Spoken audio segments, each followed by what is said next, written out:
Uh, I made a few slides, and actually the title of the talk, what Liz sent out, it is, I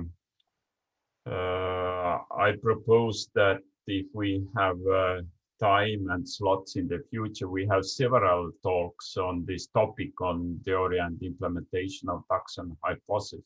So I will mostly focus today on theory and terminology, and maybe we need more talks on this topic, and then Jesse can come in and have more practical presentation showing how these taxon hypotheses are calculated and how it is built from the bioinformatics side. I think it's also important. So I will start, and then we can discuss with Jesse, and if you still want lectures on this topic, so we can have more talks during these seminars. All right, and I will mostly focus today on taxa as a data sets of individuals. And so I will cover very briefly how we delimitate species inside this paradigm we are developing.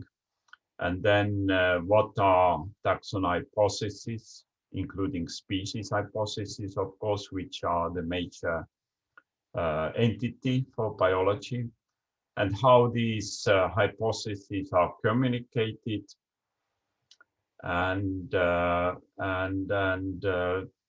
through the talk I will demonstrate how we treat taxa as a data sets, which is very important. And major terms are, many of you know what they mean and they heard, and maybe some of you read the paper as well, which is probably heavy to read, especially for ecologists. But anyway, so most important terms I will use through the talk are species hypothesis, and often you see just acronym SH, and the same for taxon hypothesis.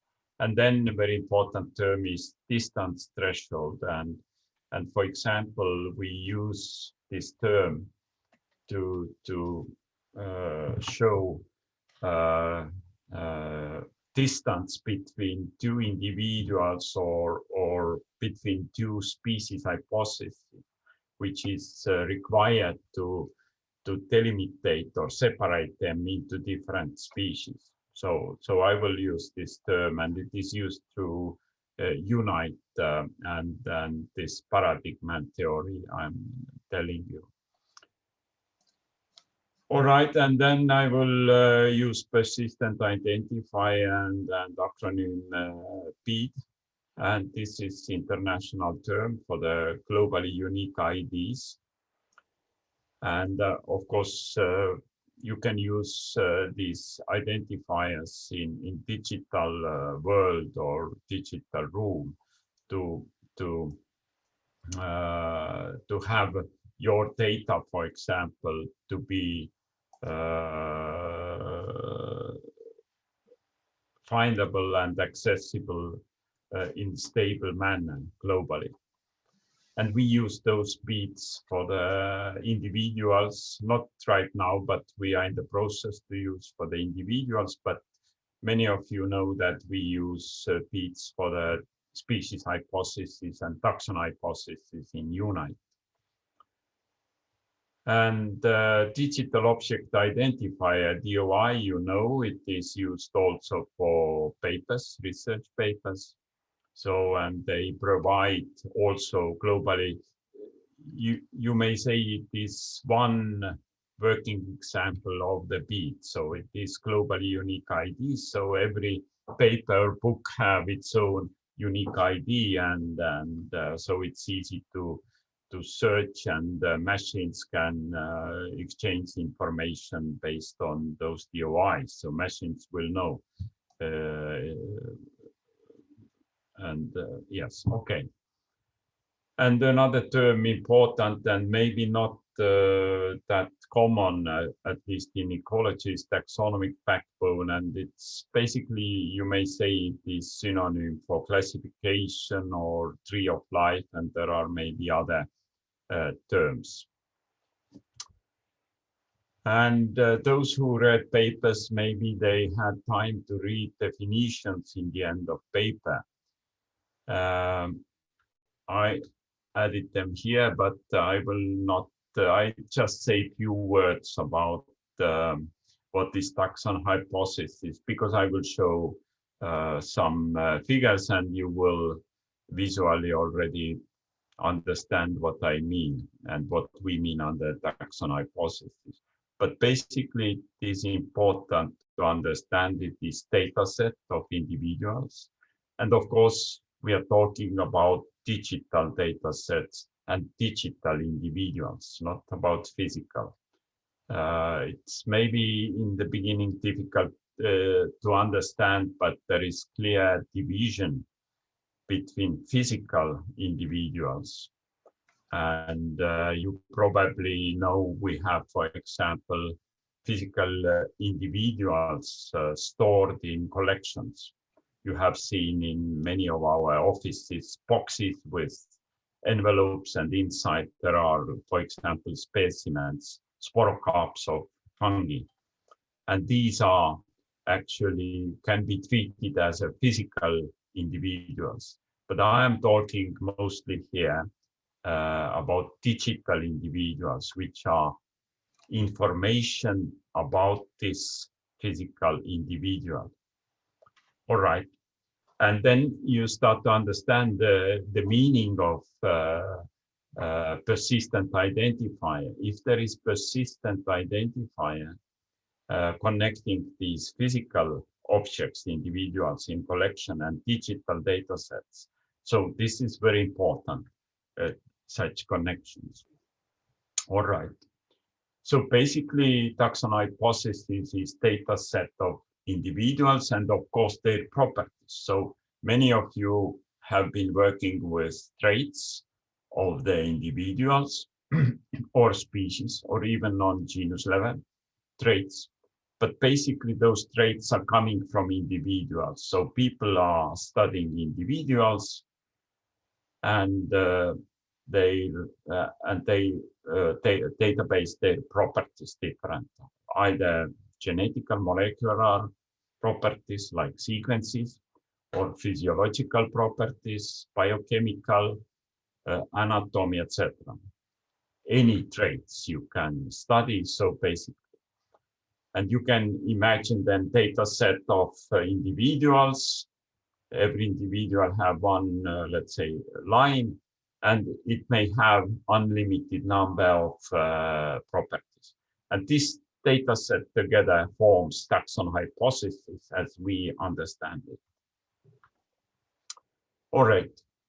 And in theory, of course, you may have indefinite number of individuals in single taxon hypothesis and indefinite number of traits as well. And then this taxon hypothesis must have persistent identifier. And through this identifier, you communicate in digital world your taxon hypothesis. And then machines know exactly because the persistent identifier is connected to the fixed number of individuals and their properties, like sequences, for example, or other traits, as I said. So it's, I think it's quite obvious and easy to understand. And when we go to species hypothesis, this is very distinct case of taxon hypothesis because species is actually principal taxon identified and then communicated in research and also in the media. So species hypothesis and most of our theoretical and practical work with Kessie and other people I'm working with is focused on species hypothesis. Because basically, if you have species hypothesis fixed, then you can go through taxonomic backbone now, using this term, through classification. So if you have species hypotheses ready, then you connect them to the, let's say, on genus level, on family level, etc., until you end up with kingdom level or even higher domain level taxon hypothesis. All right. And very important term I was using is individuals. So, and it's not that easy actually if you start to think about individuals, because it's not, and there is, I don't want to say that there is discipline studying individuals, organisms, and then the term holobiont is coming in as well. And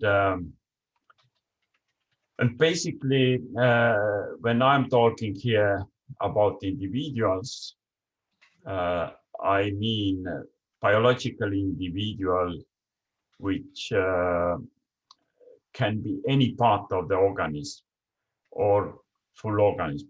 So basically, DNA from single cell or single cell itself is treated as an individual. So basically, it means also that you can actually divide single organism into probably indefinite number of individuals. So you see, single organism, you can divide, so there are many cells, and inside cells there are many organelles, DNA, and every piece can be treated as individual. So basically, in one species or taxon hypothesis, you can have, for example, 20 individuals which are coming from the same organism. They can even come from the same single cell. Why? Because we are treating every sequence inside species or taxon hypothesis as an individual. And from one cell, you can have several markers from DNA sequence, and we treat them as different individuals. And you can ask later, but basically it is very important because, yeah, okay, there are mistakes and errors, and it may happen that during sequencing process, you are doing mistakes or mistakes are from equipment, etc. But okay, I will stop here. I have one figure as well about biological individuals, and this is from one work by Wilson and Cordes called Biological Individuals from Stanford Encyclopedia. And when you start to read and Google this information, you see it is really discipline by itself. So, and it is partly, sometimes it's fully philosophy. Yes, some of you probably know that philosophy on biology is very strong discipline, and I think it is very important source, even if you are doing you are working with real data in nature. So at least it is part of our education, and it's very easy, not easy, but it's important to build your let's say practical solutions on philosophy of biology, because there are very many nice treatings and works you can use in practical biology, practical research. And I will just stop here, but it's yeah, you can go in and then study if you are a philosophy-minded person, and what is written about biological individuals, how they are connected to organisms, and then of course holobiont is coming in as well. But I will stop here, otherwise I'm talking too much. All right. And then a few words about and figures about creating species hypotheses. So because we start from individuals, and then the first major taxon is species. And then we are working mostly with species. Even if you are working with OTUs, operational taxonomic units, you often assume that you are working with species or with groups close to species. So you may think about the OTU in this case as well, very easily on species level case. And this is the first figure, 3 cases. And you see we have here 1, 2, 3, 4 individuals. And this is abstract somehow, but you may think about sequences here. Let's say they are sequences because most of you are working with sequences, so you can imagine that 4 sequences, 4 individuals, they may come from different organisms. And then when you have sequences of the same marker, you can calculate distances between those individuals based on these properties, in this case sequences. And we have here distances between all these individuals. And now we come to threshold value. And if we fix that distance or threshold value between individuals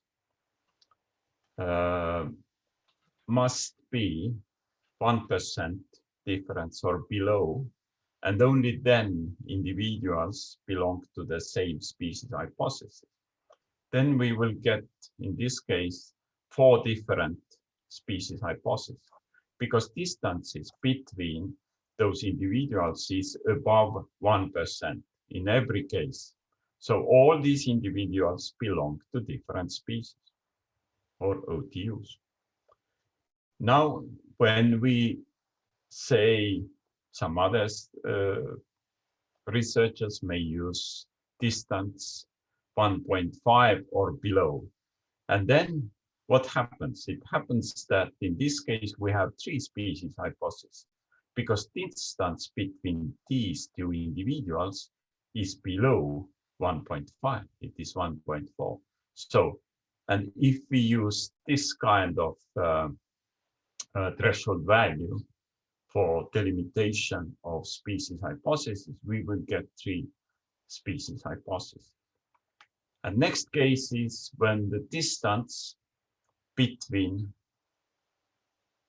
2 individuals is 2% or below, and then they belong to the same species hypothesis. So, and then of course it happens that all individuals belong to the same species hypothesis, because distances here are,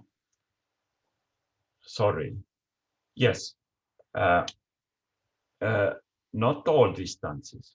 I made almost mistake. In this case, distance from 1 individual to second is 1.7.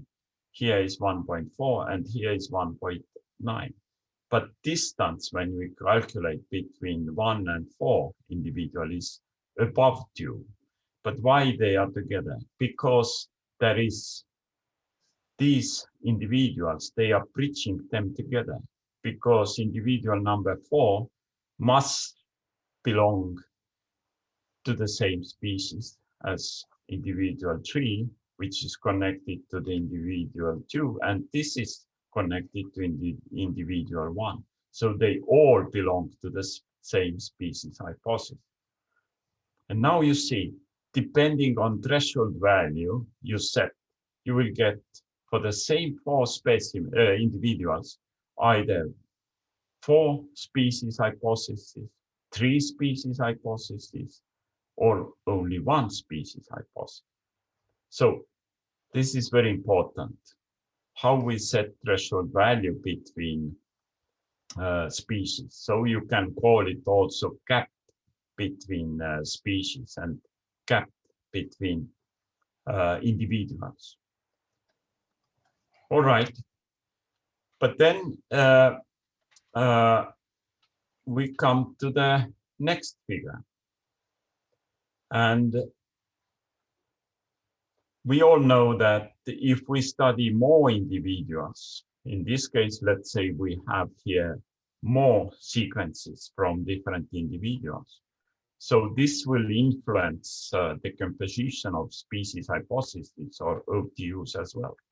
So we take the same case as above, threshold value 1% or below, and then these 4 individuals belong to different species. So we have 4 species hypothesis. But when we add here 8 more individuals, so somebody else studied after you, and they use the same distance threshold value, 1%. You see these new individuals, they connect all these 4 individuals, and actually based on the same threshold value as here, you will get one single species hypothesis.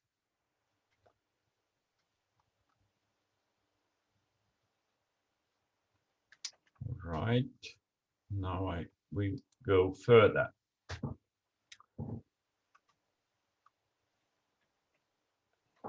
And when you add even more individuals, you will see that the similar, how to say, when you had higher number of studied individuals and species hypothesis, the same process may happen very easily. And for example, this is a case of one single species hypothesis from previous figure. So we have 12, I think, individuals here. And now, and this is here, the same here, but we added 2 more species hypotheses. And this threshold value is still set to 1% or below. And you see that all these 3 species hypotheses are different species because distance between them or the closest individuals in these species are above 1%. So this gap here is 1.1%, here is 1.7 and 2.3. But now when in this case here, we have, we set, yes, you see, we set the distance threshold value to 1.5. We see that these 2 species hypotheses are coming together because distance here was 1.1. So they come into single species hypothesis. And you see at the same time, intraspecific variation. The maximum distance between 2 individuals is 4.9%. So it is quite high intraspecific variation. But because we set threshold value for the gap between 2 species, they came together because there are individuals inside this group of which bridge each other into single species. Many of you are calculating OTUs. Actually, what you use intraspecific variation. So this is for your, so to say, threshold value. So you treat all species in the same manner. So I think this is, you can stop me if I am wrong or you have different opinion. But basically this is the case. Here we are looking for the gap between species hypotheses or gap between OTUs. And this is why the intraspecific variation in different species hypotheses might be quite different.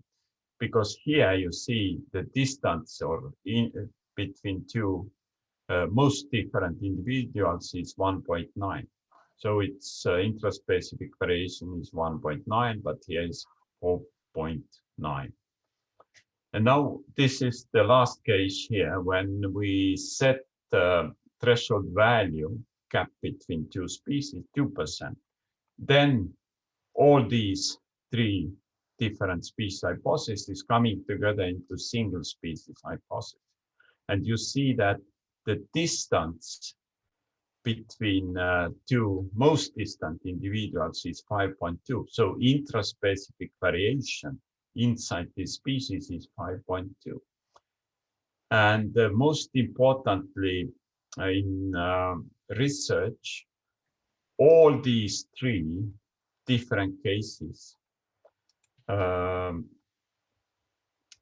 if they are described during proper research, they all are valid.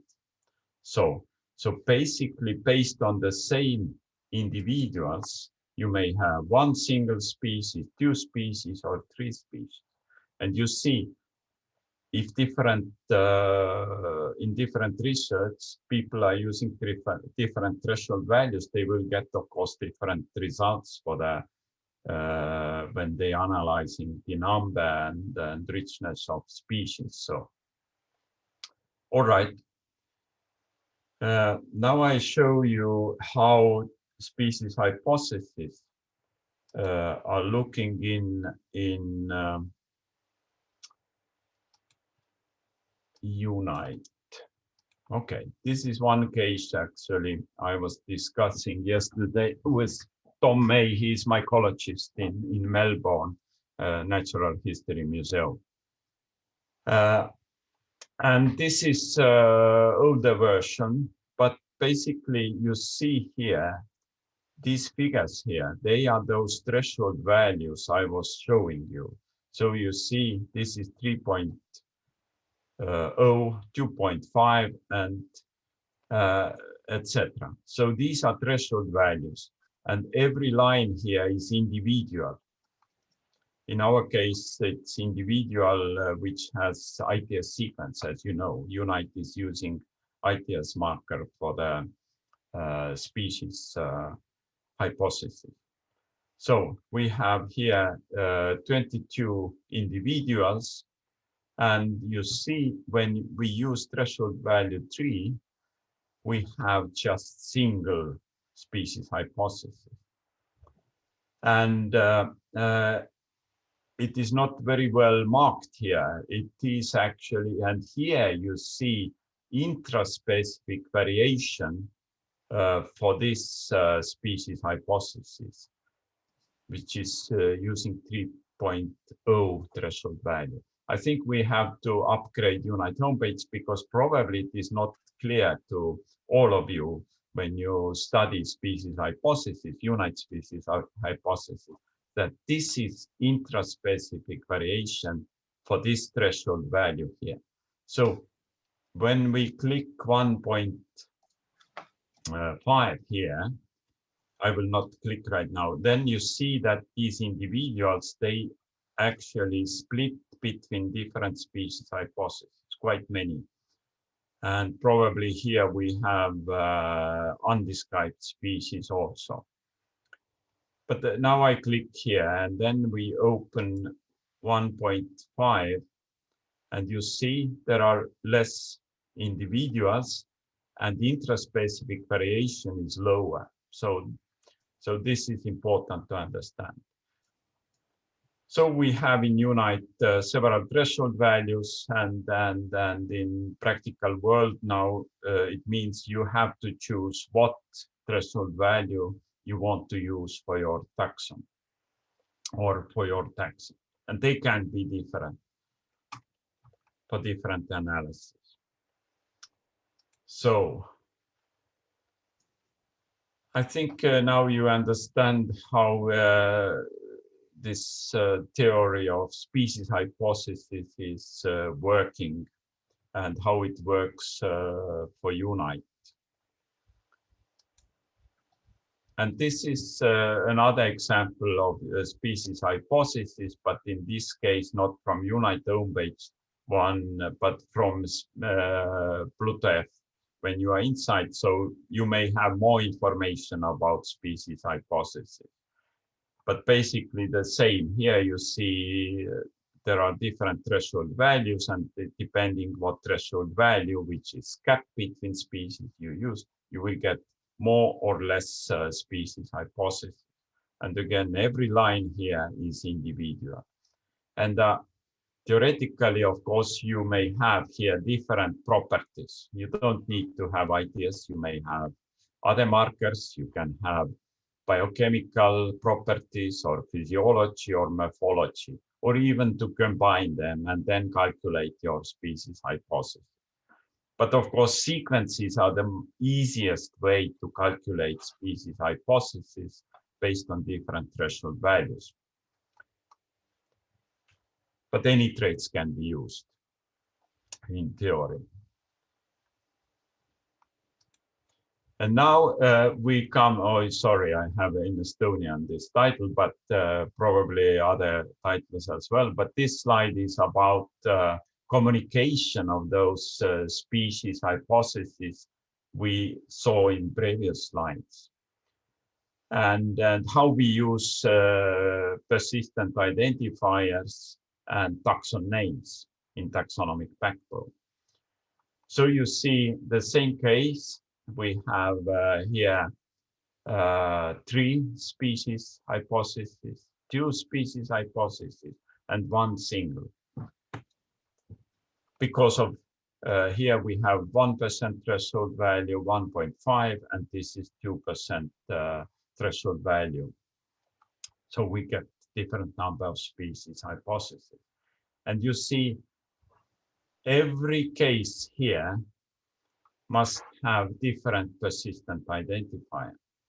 So we can calculate 1, 2, 3, 4, 5, 6 different persistent identifiers must be published for those species hypotheses. I think it's clear to all of you that why it is so. You can't have, you have to have here new persistent identifier, because here is another number of individuals and properties when you compare to these 2 species hypotheses which are coming together here. So persistent identifier has a connection to this data set of all these individuals together as a single species hypothesis, and somewhere is information what kind of threshold value was used, of course, for this for delimitation of this species hypothesis. Okay, 6 persistent identifiers. And this is how actually UNITE is working. And every species hypothesis, in this case, it is, for example, threshold value is 1.5. It has unique DOI, which is, as you remember, a specific example of persistent identifier used in the world. And then, of course, there is also taxon name, but I will come to this later. Basically means every data set has different DOI. And I think altogether, in UNITE, we released a little bit less than 1 million DOIs for species hypothesis. So it's quite big number of species. And this is because we are using different threshold values. If you use just single threshold value, of course, the number of species hypothesis is much less. All right. But then we come, how, because we have beat, but then we want to use also taxon name, and we want that this species hypothesis or when you call it OTU, that it must be connected to the taxon names and taxonomic backbone. So there are several ways, but in case of Unite, we work so that species hypothesis is data set of individuals, and individuals can be identified based on different taxa, on taxon names. So they may carry different taxon names. And you see in this example, we have 3 individuals which are identified. One is Telephora terrestris, and 2 others which are coming from soil DNA, just Telephora sp. And Unite is choosing one name, which is the most exact name, and it is Telephora terrestris. And this is another case when a living specimen is identified as Telephora aurantiodincta, but there is specimen Telephora terrestris, and then on genus level identification. In this case, we can call this species hypothesis as Telephora sp because there is conflict. But we can still communicate this species hypothesis because we have persistent identifier, DOI. And we have genus level name, which means that this species hypothesis is also connected to higher taxa on family, order, and till kingdom or domain level. And now, third case. Let's see, there is specimen identified as Telephora terrestris, but then one scientist will go to the collection or borrow the specimen and will study it and re-identify it as a Telephora aurantiodincta. And it means that in the system now knows that this individual is also identified as Telephora aurantiodincta as this living specimen here. And then taxon name will be automatically changed to Telephora aurantiodincta. But all this history through times about identifications of these individuals is also stored in data sets. So basically, you may have connection to older versions very easily, and computers can handle this very easily. So communication via taxon names is also important, and it's quite straightforward with taxon hypotheses, which are treated as a data sets of individuals. And then, of course, if you have this name, as I said, for your species hypothesis, so it is a bridge or connection to the taxonomic backbone. In this case, it goes to Telephora, Telephoraceae, Telephoralis, until fungi and eukaryotes. So, which means that you can make, when you identify your unknown DNA, in this case, for example, ITS against Unite species hypothesis, you can have analysis on any taxonomic backbone level later on if you identify them on species level, because all species hypotheses are connected to taxonomic backbone. And here you can see GBIF, which is Global Data Portal for Biodiversity Data, how they treat species hypotheses from Unite. You see there is a taxonomic backbone of GBIF, starting from Telephora aurantiodincta. And then they have here 2 species hypotheses. If I remember correctly, they both are based on 1.5 threshold value. And you see, for this name, we have 2 separate species hypotheses. And thanks to PID, or persistent identifier, this is short acronym for the PID, and they are different. We can still communicate 2 different species hypotheses, which both carry Telephora aurantiodincta as a name.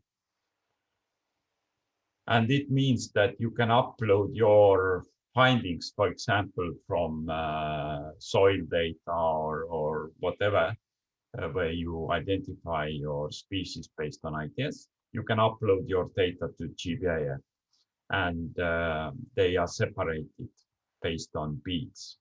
So this system, you see, it is implemented already in few places, and you can use species hypothesis data to upload your findings, at least to GBIF, not to GeneBank, of course, but for example, GeneBank in US and NCBI, they have at least links from individuals, or let's say individual idea sequences, to species hypothesis in UNITE.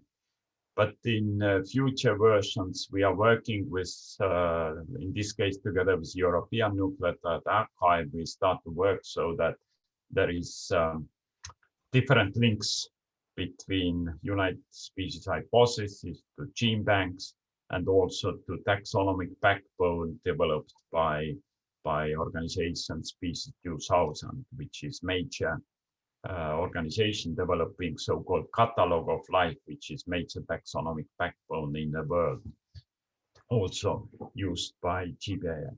But this is maybe for future presentation and talks. Okay, I will skip few slides.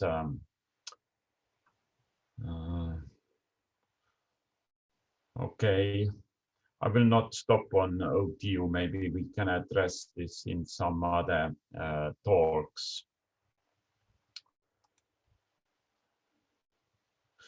Maybe important here that if you have species, or let's say taxon hypothesis on any level, and it is database of or data set of individuals and their properties, and it has persistent identifier, you can actually connect it to any taxonomic backbone or classification. So you see, this is the way you can actually bridge and link between different classifications. So today, how people are working, they just make how to say, they make handmade physical links between different classifications, but it's not usually machine readable. But as soon as you have, let's say, data set of individuals on any level, let's say species, genera, families, order, etc., and you connect them the same hypothesis to different taxonomic backbones, it means effectively these different classifications, they are linked. So, and then it doesn't matter what classification you are using. If you use the same taxon hypothesis, the same data sets, computers can handle this, which means that the analysis based on different taxonomic backbones, they become comparable automatically. But there is no such solution implementation basically today, so that you can go and push buttons. But I hope we have power and time to work on such solution in future, at least, to show that this is working also in practice. Basically, by the way, there is possibility to do this already in the Prof data management platform. If you have your own, for example, classification, so you may connect your species or taxon hypothesis to your personal, for example, classification, and to the major classification of Prof is using. All right. And even more, or vice versa, you may have one classification, and then you have different versions of species or taxon hypothesis connected to the same classification. So you can imagine there are species hypotheses based on ITS, separately species hypotheses based on CO1, which is commonly used for animals, for example, or insects. You may have a species hypothesis based on anatomy or morphological characters, etc. And all these different taxon hypotheses, including species hypotheses, they have their persistent identifiers, so they are fixed data sets of individuals and properties, and they can be connected to the same taxonomic backbone. What does it mean? It means that all your and others species hypotheses from other people, scientists, will be inside the same or linked to the same classification. You can imagine. There are studies using CO1. There are studies using ITS. There are studies using other markers. There are studies using some other traits, physiology, etc. And they all are linked to the same taxonomic backbone. You can imagine, as an ecologist, what kind of analysis you can do because they are connected. So you can take on, let's say, order level, all data, all their sample data behind, all metadata behind, and you can run different analysis. So this will open another world immediately. But you must have machine readable in standard way formed and stored species and taxon hypotheses connected to the classification, as I showed before in previous slides. So this is very interesting case. And actually we have idea. I have been talking to IBOL, at least the director of IBOL, Donald Hoburn, and proposed that we can use this system to link IBOL CO1 based taxon. They call them clusters with PIN, and PIN is somehow persistent identifier, actually, like we have DOI. And then ITS based unite species hypothesis, they are linked to the same classification, the same taxonomic backbone. And in this way, we actually bridge those two resources. So, and then it doesn't matter what kind of, either you use ITS or CO1, you are in the same cloud of data for analysis. So your data are automatically then connected to the CO data if you use ITS and vice versa. All right, maybe I'm talking too much and you are quiet, you are not stopping me, I don't know. Is it okay what I am telling you or not? But yes. All right. Everybody is quiet. I have one more slide here. And even more, maybe it's too difficult, but basically you can imagine then that for taxon hypothesis, you have different versions. For example, you have here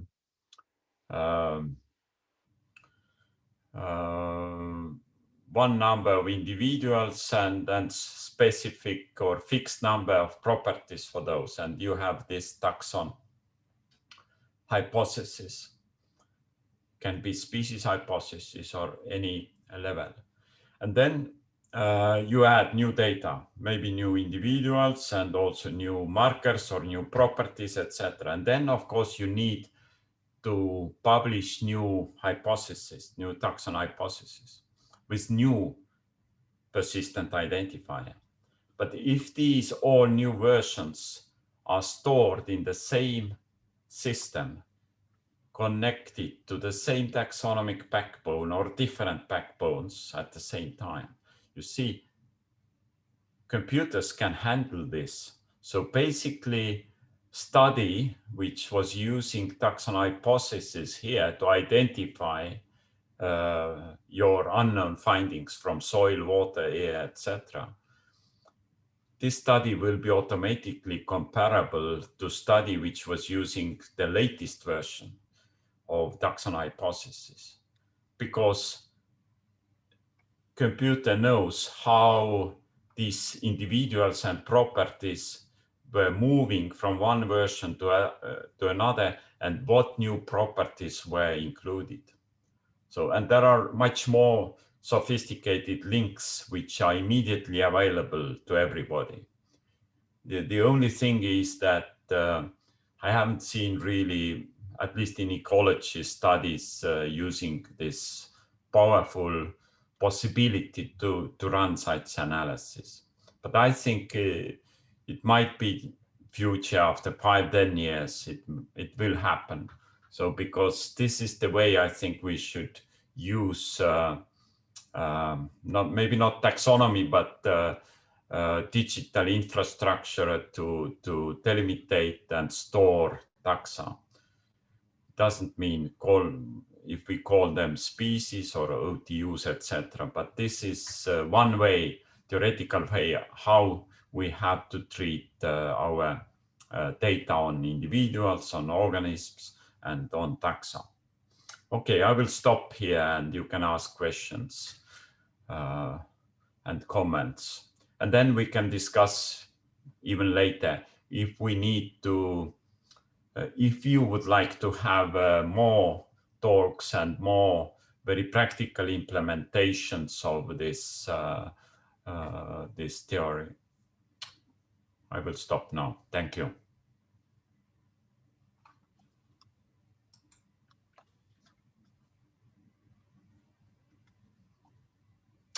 People are sleeping.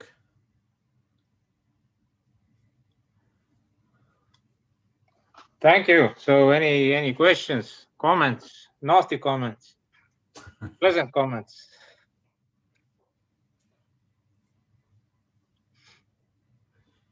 Yeah, maybe you can just say, was it understandable?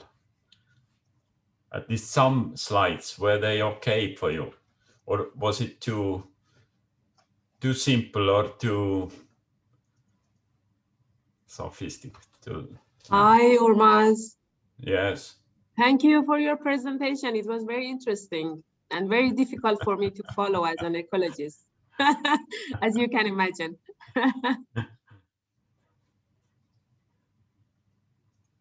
I can say that I understood like 50% maybe.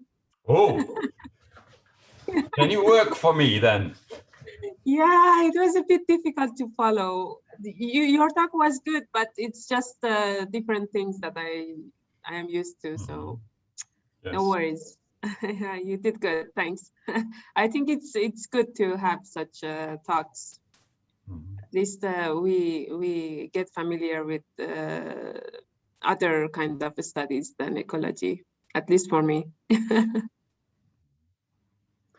Yeah, well, it's very closely related to ecology, as it's much about the interpretation of those small things called OTUs that we see every day. Yeah, that's true.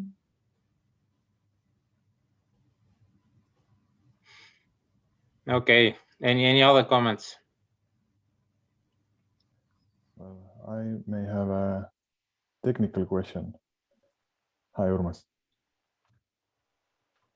So you talk a lot about those percentages and distances.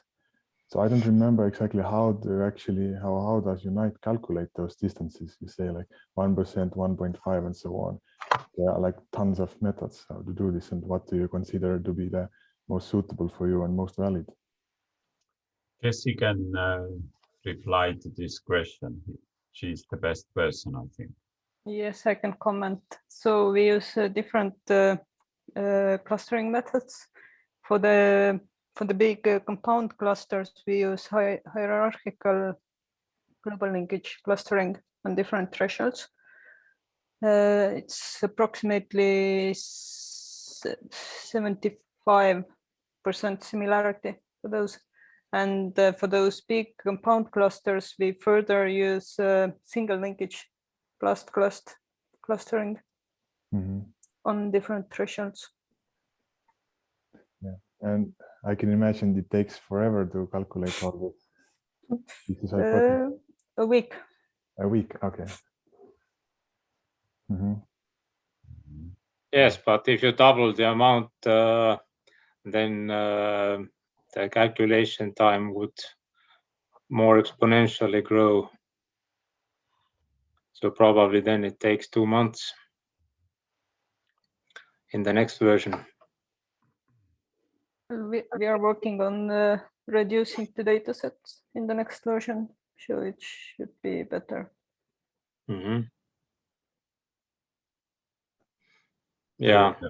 I think the theoretical issue what we have in this approach is that, as I showed several times, that intraspecific variation can be very different depending how many probably individuals you have studied.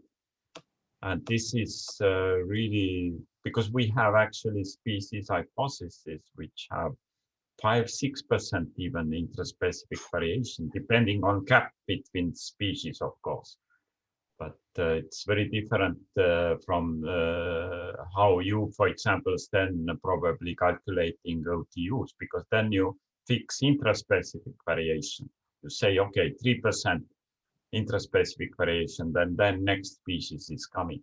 So you are not pushing gaps probably in this way.